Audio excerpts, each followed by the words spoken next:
کی ہدایت کے لیے ہادیان نے برحق کو دنیا میں بھیجا، جنہوں نے زمانے میں آ کے بتایا کہ کوئی اللہ ہے۔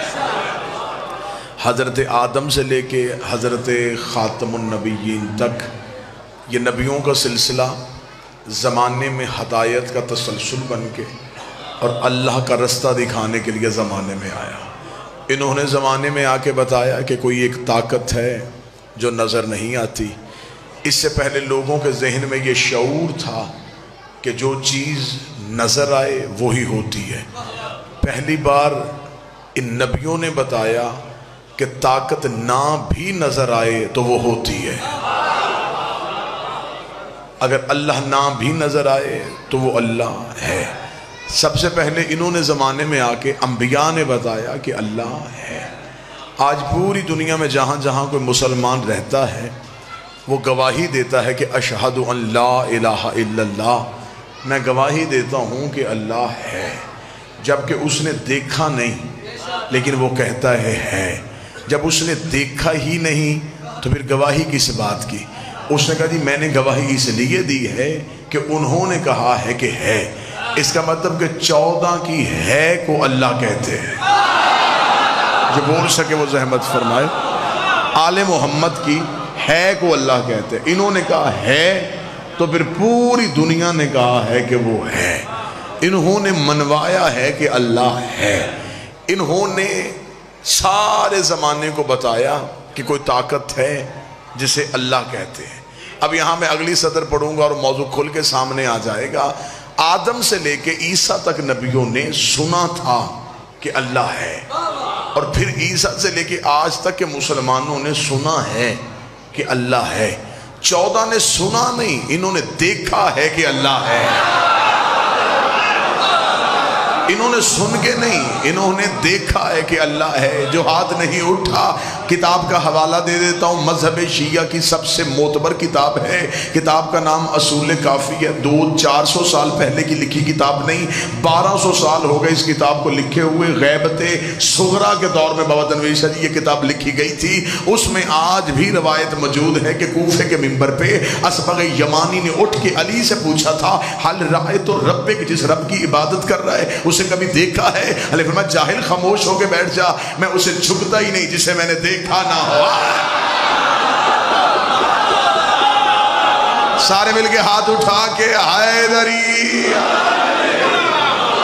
میں علی اسے جھکتا ہی نہیں جسے میں نے دیکھا نہ ہو۔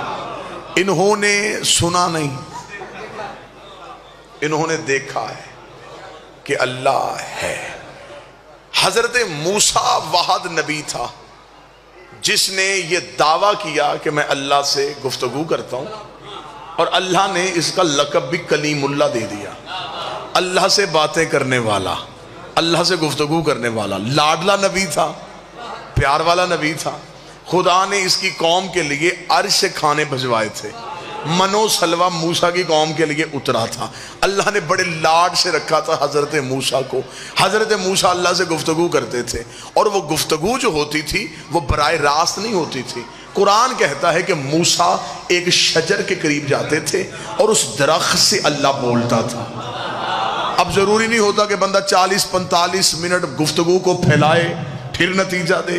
جو گھنٹوں میں بات ہونی تھی وہ میں منٹوں میں کرنے لگا ہوں اور آپ تک نتیجہ پہنچانے لگا ہوں۔ ہر ایک مفسر نے یہی لکھا کہ موسیٰ سے اللہ وجود میں نہیں بولتا تھا، اللہ سامنے بیٹھ کے نہیں بولتا تھا۔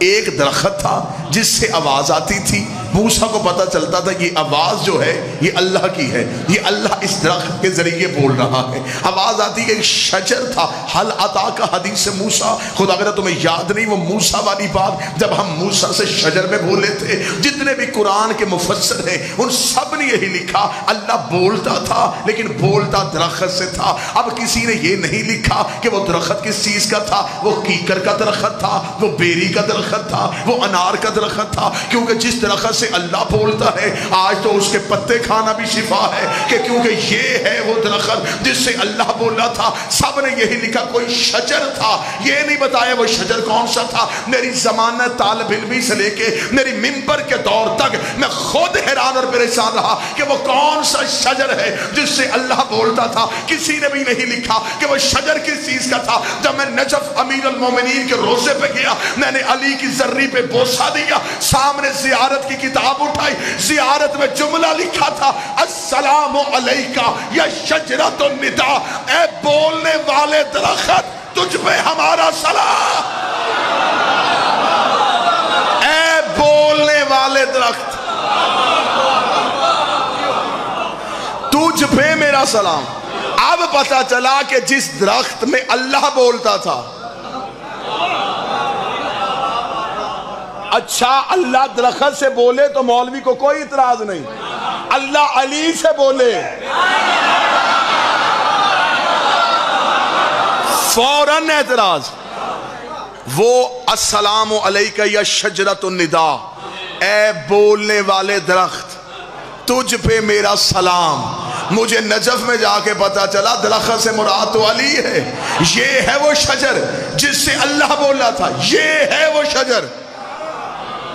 اب اللہ جس شجر سے بولا وہ شجر سے مراد امیر المومنین علی ابن ابی طالب، بسم اللہ سرکار۔ جس شجر سے اللہ بولا مولا امیر المومنین علی علیہ السلام، مطلب جس شجر سے اللہ بولا وہ شجر سے مراد، میں بڑی جلدی چھوڑنے والا، جس شجر سے بولا اس شجر سے مراد علی ابن ابی طالب۔ بولا موسیٰ کے ساتھ تھا لیکن درخت سے بولا تھا۔ امیر المومنین کو کہا جاتا ہے شجرۃ النداء، اس کا مطلب کہ وہ شجر ہے علی۔ جب مجھے علی کی زیارت میں جملہ پڑھا کہ اس شجر کو علی کہتے ہیں، اب قرآن کی اگلی آیت نے بول کے پھر علی کا قصیدہ پڑھا، لا تقرب ھذہ الشجرہ، آدم اس درخت کے قریب نہ جانا۔ یہاں بھی مراد درخت نہیں، خدا نے آدم سے کہا تھا علی کے قریب نہ جانا۔ خبردار علی جیسا ہونے کی کوشش نہ کرنا، فتکون من الظالمین، ورنہ تو ظالموں میں سے ہو جائے گا۔ اس کا مطلب ہے کہ اس شجرۃ النداء سے مراد ہے علی ابن ابی طالب۔ موسیٰ نے بھی سنا تھا، دیکھا نہیں تھا۔ آل محمد نے صرف سنا نہیں، انہوں نے دیکھا کہ کوئی اللہ ہے، انہوں نے پھر اس دیکھے ہوئے کو سجدہ کیا، پھر پوری کائنات نے ان کی وجہ سے اسے سجدہ کیا۔ میں جملہ پھر آسان کروں گا تاکہ بات ہر بندے تک پہنچے۔ اللہ کو سجدہ اللہ کی وجہ سے نہیں ہوا، اللہ تو سامنے آیا ہی نہیں، شعور میں تو آتا ہی نہیں، اللہ کو سجدہ ہوا ان کی وجہ سے۔ انہوں نے بتایا کہ اللہ ہے، جب انہوں نے کہا کہ وہ ہے تو سب اس کے آگے جھک گئے۔ اس کا مطلب ہے کہ اللہ کا سجدہ منوانے کے لیے انہیں سجدہ کرنا پڑا۔ اب آج لوگوں سے پوچھو کہ اللہ ہے، وہ کہتے ہے، ہم کہتے کیا نشانی ہے، وہ کہتے ہوائیں چل کے بتاتی ہیں کہ اللہ ہے، بارش برس کے بتاتی ہے اللہ ہے، کہ میکائیل رزق تقسیم کرتا ہے، رزق تقسیم کر کے بتا رہا ہے کہ کوئی اللہ ہے، انسان مرتا ہے مر کے بتا رہا ہے کہ کوئی اللہ ہے، انسان پیدا ہو رہا ہے زندگی لے کے بتا رہا ہے کوئی اللہ ہے۔ میں انتہائی معذرت کے ساتھ کہوں گا، جن نشانیوں سے تم نے اللہ کو ڈھونڈا ہے یہ کام اللہ خود نہیں کرتا، اللہ نے ان کاموں کے لیے فرشتے رکھے ہیں، ہوائیں فرشتے چلاتے ہیں، بارش فرشتے برساتے ہیں، سورج کی زنجیریں فرشتوں کے ہاتھ میں ہیں، چاند کا مقدر فرشتوں کے ہاتھ میں ہے، ملک الموت روح قبض کرنے کے لیے آتا ہے، اور جو فرشتے یہ سارا نظام چلا رہے ہیں وہ علی کے دروازے پہ کبھی بھکاری بن کے، کبھی فقیر بن کے، کبھی یتیم بن کے آتے ہیں۔ پھر ہم سے پوچھ ہم نے اللہ کیسے پہچانا؟ جب علی سر سجدے میں رکھتا ہے تب پتہ چلتا ہے یہ علی اور ہے، وہ علی اور ہے۔ ہم نے اللہ نشانی سے نہیں ڈھونڈا، علی کی پیشانی سے ڈھونڈا۔ جس کا جھکتا ہوا سر توحید منوائے، جس کا سر جھکے اور وہ ظاہر ہو۔ اب مجھے نہیں خبر کہ اس کا اٹھتا ہوا سر کیا ہوگا۔ جس کا جھکتا ہوا سر توحید منوا رہا. کائنات میں ہر چیز اللہ کی عبادت کر. یا خدا کہتا کوئی چیز ایسی ہے ہی نہیں جو میری عبادت نہ کرتی ہو. آج مولوی کہتا ہے کہ یہ ہم جیسے تھے تو ہمیں ہدایت کی. اس مولوی سے میرا سوال ہے کہ جنات کی ہدایت کس نے کی؟ ابھی جو جنات کو سمجھ رہا ہوگا یا فرشتے آ کے کہہ دیں گے کہ ہماری ہدایت بھی انہوں نے کی ہے. تو پھر بتا کہ یہ کس جیسے ہیں؟ اللہ تو ہدایت کرنے کسی کو نہیں آیا. اس نے نہ فرشتوں کو خود ہدایت کی ہے نہ جنات کو خود ہدایت کی ہے. ہادی یہی ہیں. ہدایت سب کو انہوں نے کی ہے. تحت الثری سے لے کے عرش اولا تک جتنی بھی مخلوقات ہیں ان سب کو سجدہ کرنا انہوں نے سکھایا. اب ہمیں بتاؤ جن کو سجدہ کرنا انہوں نے سکھایا ہے کیا ان کی فطرت میں عبادت تھی؟ کہتے جی ان کی فطرت میں عبادت تھی. تو جو سیکھ رہے ہیں ان کی فطرت میں عبادت ہے تو جو سکھا رہا ہے کیا وہ ہماری طرح پیدا ہوتا ہے؟ چلے میں اور آسان کر دیتا ہوں تاکہ بات مشکل نہ ہو جائے. پوری کائنات نے مصطفیٰ سے سنا ہے کہ اللہ ہے. علی نے کس سے سنا ہے؟ علی نے مصطفیٰ سے کیسے سنا؟ رسول ابھی کعبے کے باہر تھے اور علی کعبے کے اندر سر سجدے میں رکھ کے کہہ رہے تھے اشہد ان لا الہ الا اللہ. نہیں آپ پریشان ہو گئے میرا خیال اگر موضوع مشکل لگ رہا ہے.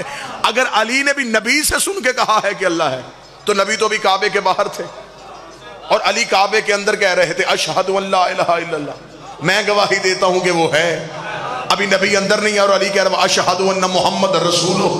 اور میں یہ بھی گواہی دیتا ہوں کہ جو باہر کھڑا یہ اس کا رسول ہے. وَأَشْهَدُ أَنِّي عَلِيٌّ وَلِيُّ اللَّهِ. اور میں یہ بھی گواہی دیتا ہوں کہ میں اس کا ولی ہوں.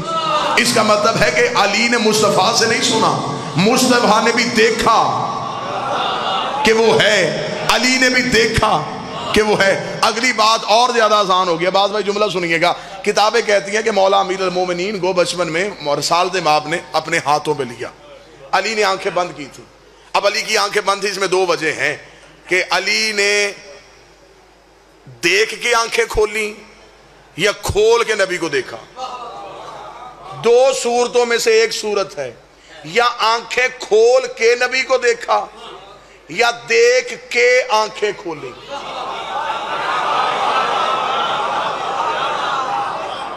میں پھر بات سمجھا دیتا ہوں. یا آنکھیں کھول کے علی نے رسول کو دیکھا یا دیکھنے کے بعد آنکھیں کھولی. آنکھیں کھول کے دیکھا یہ بات زیادہ آسان ہے. مولوی اس بات کو جلدی قبول کرتا ہے. چلے اسی بات پہ آتے ہیں. آنکھیں کھول کے دیکھا تھا, جی آنکھیں کھول کے دیکھا تھا. پہلے آنکھیں کیوں بند کی تھی؟ وہ کہتے ہیں اس لیے آنکھیں بند کی تھی کیونکہ علی جانتے تھے کہ کعبے کے اندر بت پڑے ہوئے ہیں. علی چاہتے ہی نہیں تھے کہ میری نظر بتوں پہ پڑے. اس کا مطلب تم مان گیا نا کہ بند آنکھوں میں بھی علی کو پتا تھا کہ کہاں کہاں کیا کیا ہے. چل تو اتنا تو مان گیا نا کہ بند آنکھوں سے علی کو پتا تھا کہ کون سی چیز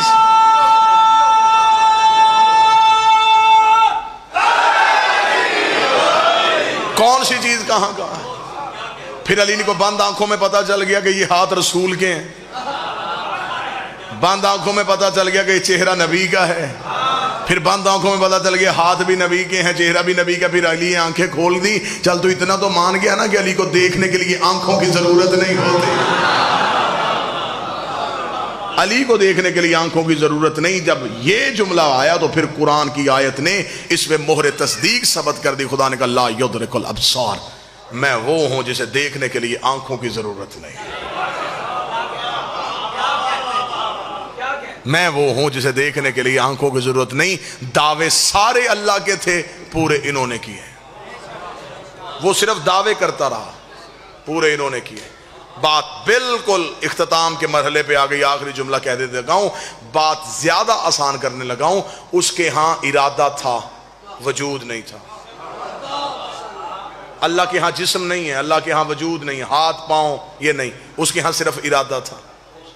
ان کے پاس صرف وجود تھا, ارادہ نہیں تھا. اس کے پاس ارادہ, ان کے پاس وجود. اس کے پاس وجود نہیں تھا, ان کے پاس ارادہ نہیں تھا. اس نے اپنا ارادہ ان کے وجود میں رکھا. بولتے یہ رہے, اس نے کہا میں بولتا ہوں. دیکھتے یہ رہے، اس نے کہا میں دیکھتا ہوں، بیعت یہ کرواتے رہے، اس نے کہا میں کرواتا ہوں، کنکریاں یہ پھینکتے رہے، اس نے کہا میں پھینکتا ہوں۔ پھر اس کا مطلب ہے کہ راضی ہونا، ناراض ہونا یہ بھی کیفیتیں ہیں۔ جو راضی ہو وہ کبھی ناراض بھی ہوتا ہے، اور جو ناراض ہو وہ کبھی راضی بھی ہوتا ہے، اور جو ایک کیفیت سے دوسری کیفیت میں چلے جائے وہ آل محمد کے ہاں اللہ نہیں ہوتا۔ اس کا مطلب کیفیتیں صرف ان کے پاس ہیں، راضی بھی یہ ہوتے ہیں، ناراض بھی یہ ہوتے ہیں۔ اب پتہ چلا رضی اللہ سجدے کرنے سے نہیں ہوتا، ان کو راضی کرنے سے ہوتا، جس نے انہیں راضی کر دیا، جس نے انہیں راضی کر دیا اس نے اسے راضی کر دیا۔ اب چاہے 2 رہ جائیں، 4 رہ جائیں، 6 بندے رہ جائیں یا 1 بندہ بھی رہ جائے، کچھ بھی نہ رہے، میرے واجب الاحترام بھائی ذاکر عباس صاحب میری بات کی تائید کر دیں گے، جن پہ یہ راضی، جو انہیں راضی کرے وہ رضی اللہ ہوتا ہے، اور جن پہ یہ خود راضی ہو جائیں پھر یہ انہیں رضی اللہ نہیں کرتے۔ حسین نے حربی علیہ السلام کیا، حسین نے سعید بھی علیہ السلام کیا، حسین نے زہیر بھی علیہ السلام کیا، حسین نے علیہ السلام بکھیر کے دنیا کو بتایا تھا علیہ السلام یا خدا بناتا ہے یا پھر حسین بناتا ہے۔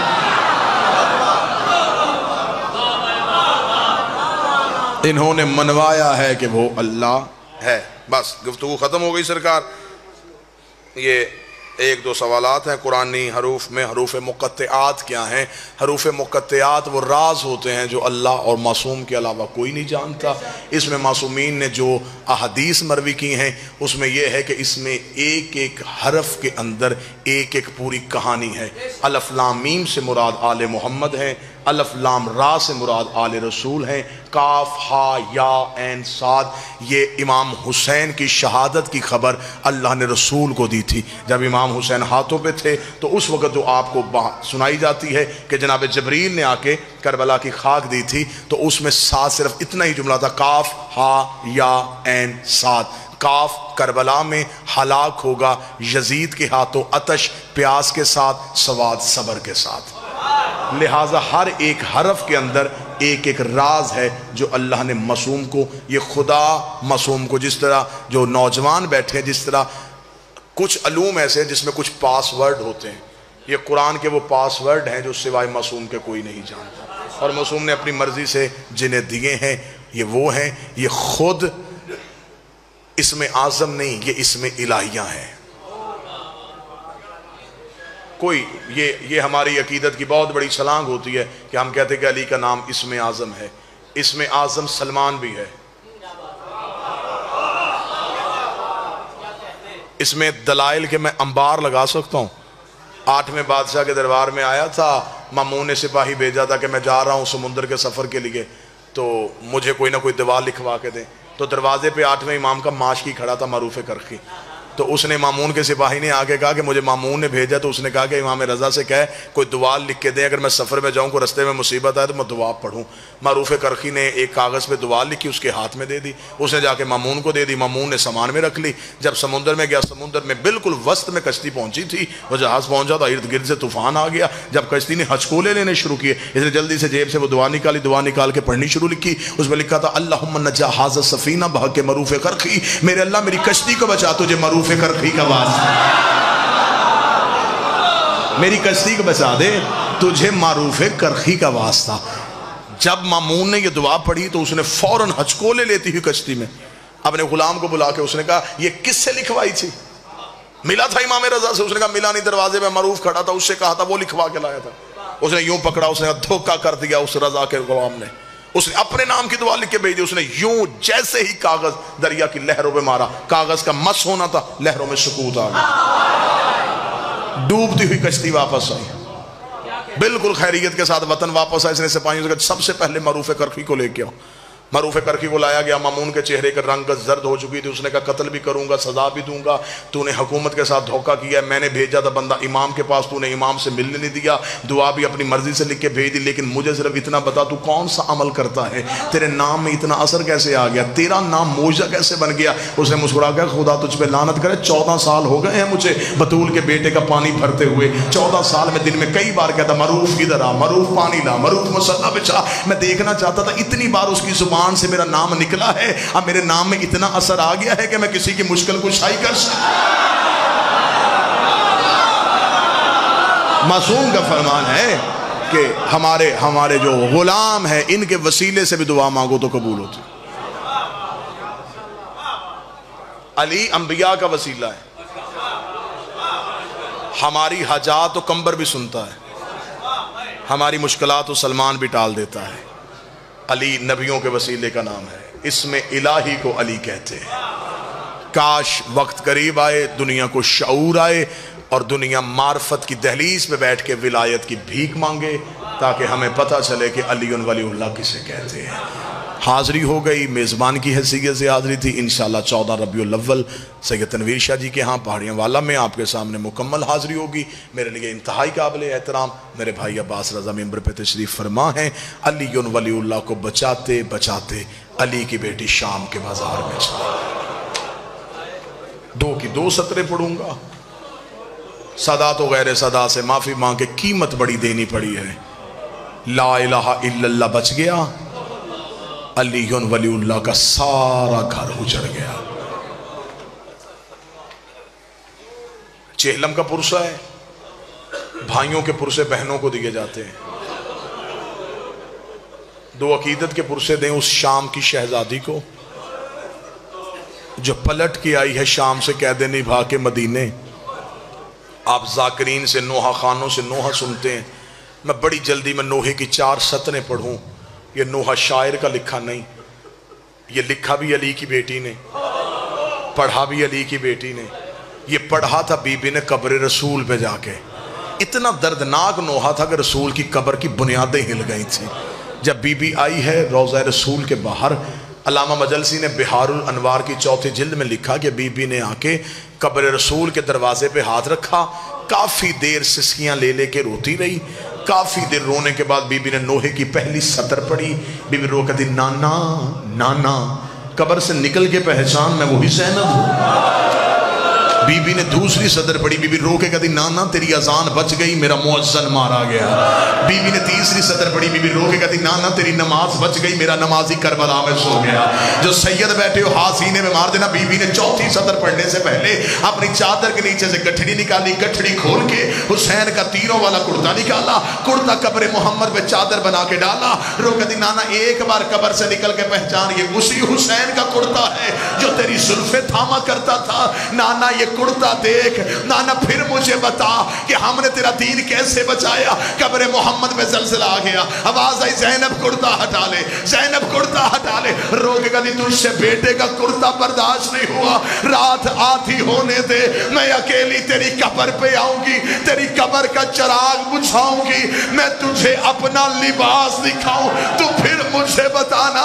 امت نے اتنا تیرے بیٹوں کو نہیں مارا جتنا تیری بیٹیوں کو مارا۔ جو ماتمی ماتم کر رہے ہو، قبر رسول سے اٹھی سیدھی ماں کی قبر پہ گئی، ماں کی قبر کو سینے سے لگایا، رو کے کہتی اب ماں بیٹیوں کے درد ماؤں نے نہیں سننے تو پھر کس نے سننے ہیں؟ یہ کہہ کے بی بی نے جناب سجاد کا ہاتھ جناب زہرا کی قبر پہ رکھا۔ رو کے دی اماں میں 28 رجب کو آئی تھی، میں نے وعدہ کیا تھا میرا کچھ بچے نہ بچے میں تیری نسل بچا کے آؤں گی۔ اماں ایک بار قبر سے اٹھ، تیرا سجاد بھی آ گیا ہے، تیرا باکر بھی آ گیا ہے، نہ میرا اون آیا ہے نہ میرا محمد آیا ہے، میری نسل کربلا میں رہ